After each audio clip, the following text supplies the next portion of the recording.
तुम हमारी तरह खाते हो, बाजारों में चलते हो, फिर नबी कैसे हो सकते हो? मक्का के मुशरिकीन के एतराज़ात बढ़ते जा रहे थे। कभी फरिश्ता मांगते, कभी आसमान से अजाब, यहां तक कि उन्होंने चैलेंज दे दिया, अगर सच्चे हो तो साबित करके दिखाओ। फिर 3 सवाल सामने आए जो एक बड़ा फैसला करने वाले थे।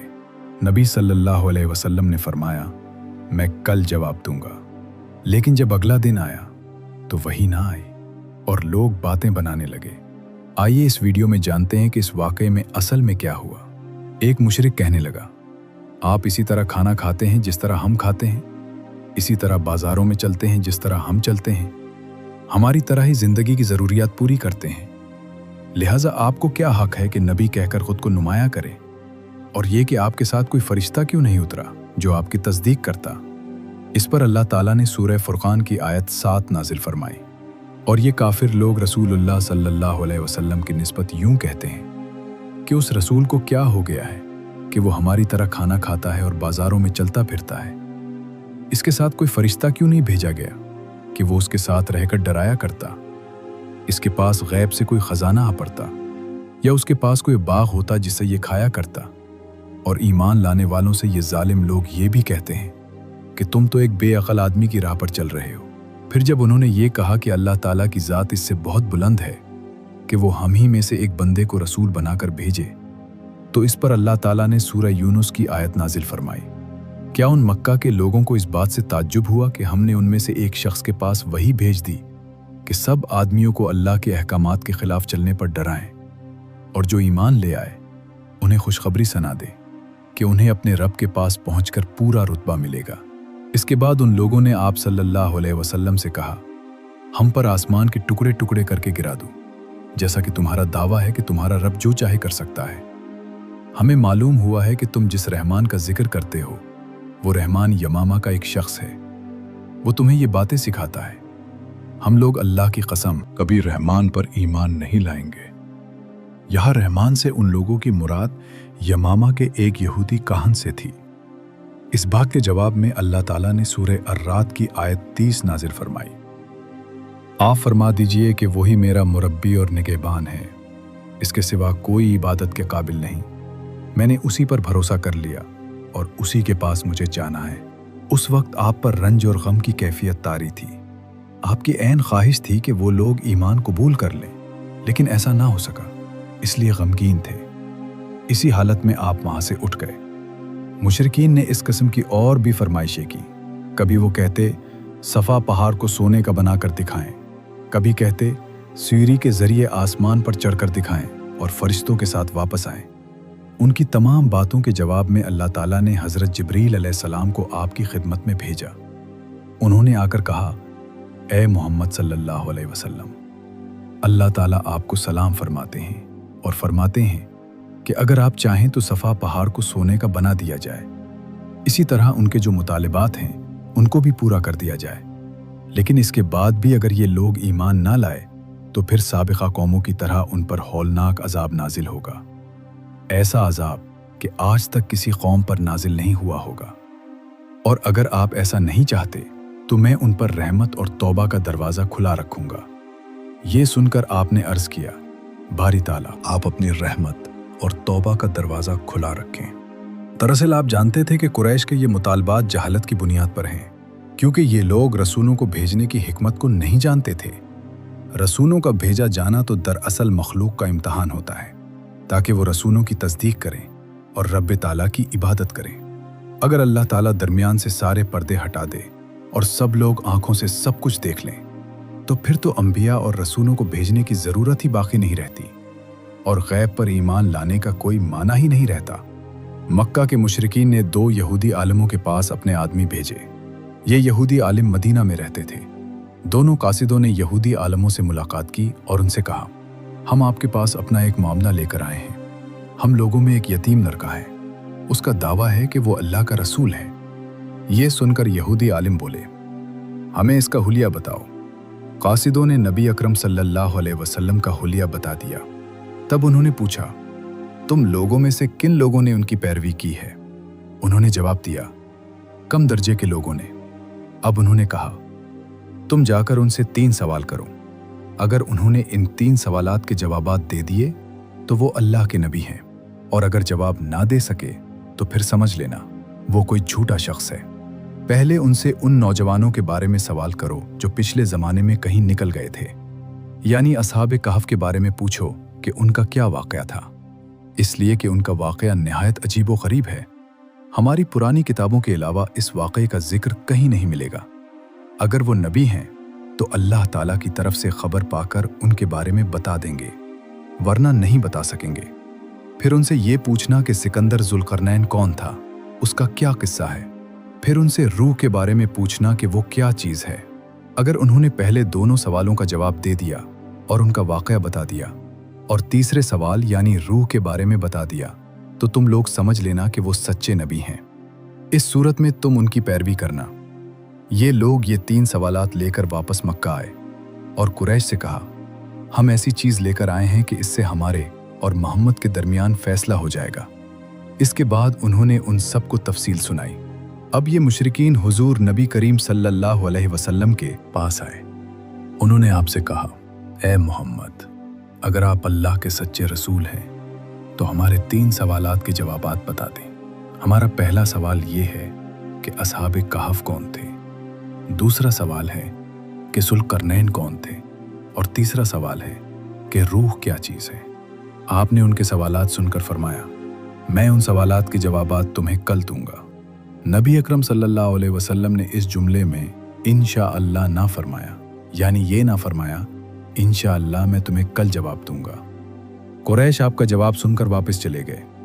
حضرت صلی اللہ علیہ وسلم وحی کا انتظار کرنے لگے، لیکن وحی نہ آئی۔ دوسرے دن وہ لوگ آ گئے، آپ انہیں کوئی جواب نہ دے سکے۔ وہ لوگ لگے باتیں کرنے۔ انہوں نے یہ تک کہہ دیا، محمد کے رب نے انہیں چھوڑ دیا۔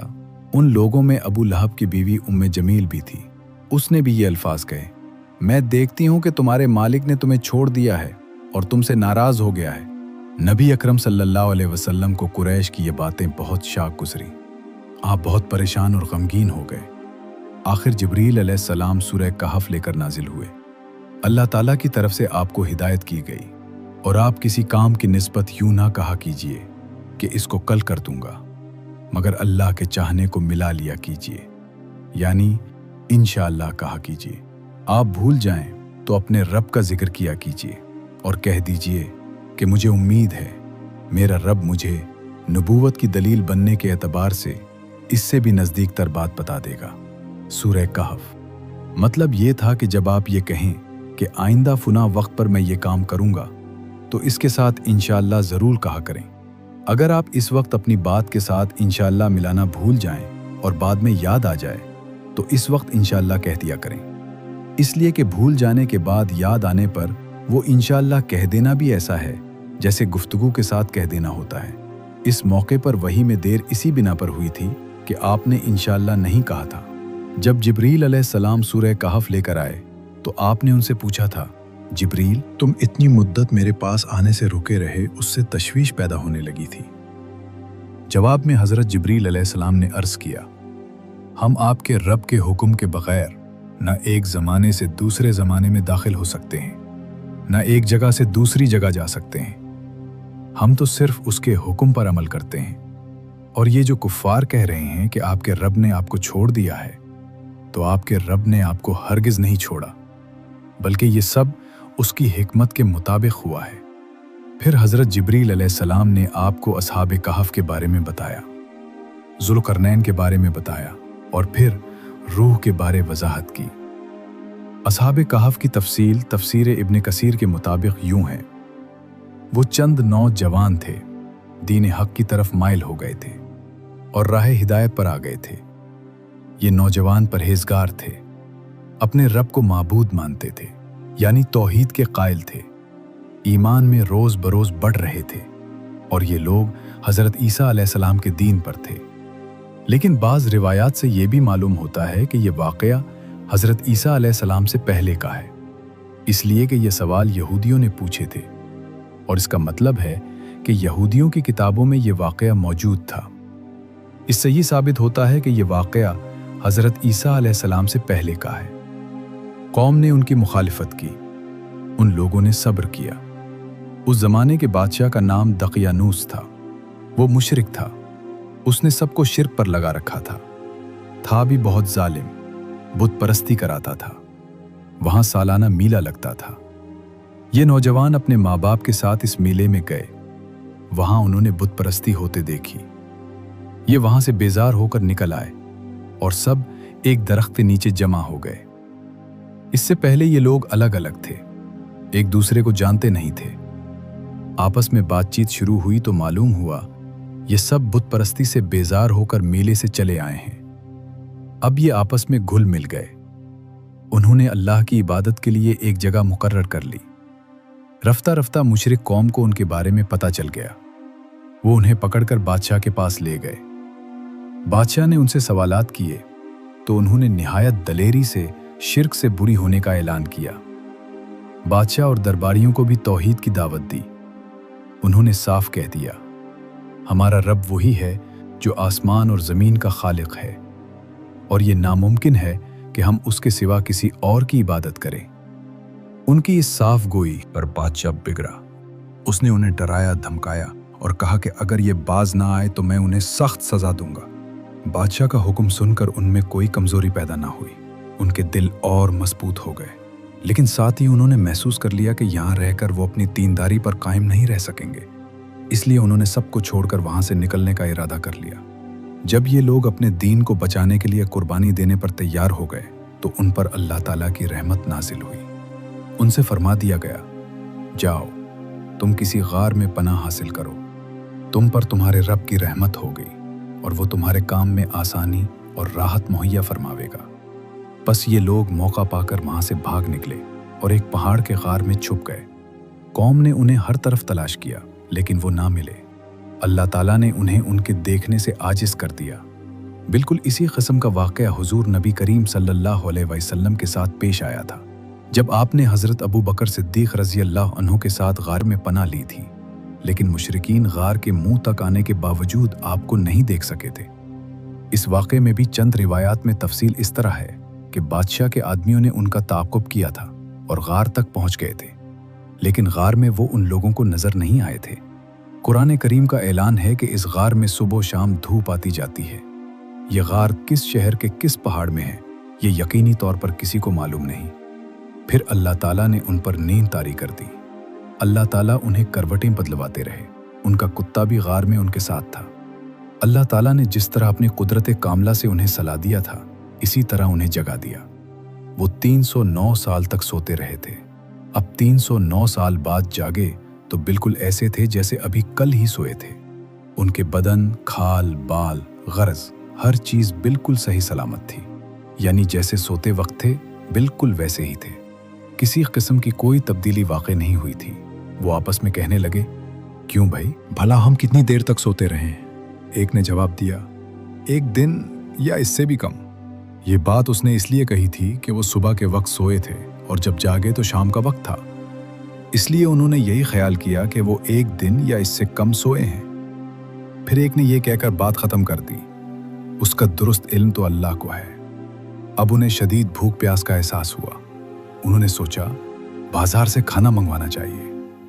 पैसे उनके पास थे, उनमें से कुछ वो अल्लाह के रास्ते में खर्च कर चुके थे, कुछ उनके पास बाकी थे। एक ने कहा, हम में से कोई पैसे लेकर बाजार चला जाए और खाने की कोई पाकीज़ा और उम्दा चीज़ ले आए, और जाते हुए और आते हुए इस बात का ख्याल रखे कि कहीं लोगों की नज़र उस पर ना पड़ जाए। सौदा खरीदते वक्त भी होशियारी से काम ले, किसी की नज़रों में ना आए। अगर उन्हें हमारे बारे में मालूम हो गया तो हमारी खैर नहीं। दकियानूस के आदमी अभी तक हमें तलाश करते फिर रहे होंगे। चुनाचे उनमें से एक गार से बाहर निकला। उसे सारा नक्शा ही बदला नजर आया। अब उसे क्या मालूम था कि वो 309 साल तक सोते रहे हैं। उसने देखा कोई चीज अपने पहले हाल पर नहीं थी। शहर में कोई भी उसे जाना पहचाना नजर ना आया। ये हैरान था, परेशान था और डरे डरे अंदाज में आगे बढ़ रहा था। उसका दिमाग चकरा रहा था, सोच रहा था, कल शाम तो हम उस शहर को छोड़ कर गए हैं, फिर ये अचानक क्या हो गया है। जब ज्यादा परेशान हुआ तो उसने अपने दिल में फैसला किया, मुझे जल्द अज जल्द सौदा लेकर अपने साथियों के पास पहुंच जाना चाहिए। आखिर वो एक दुकान पर पहुंचा। दुकानदार को पैसे दिए और खाने पीने का सामान तलब किया। दुकानदार उस सिक्के को देखकर हैरत ज़दे रह गया।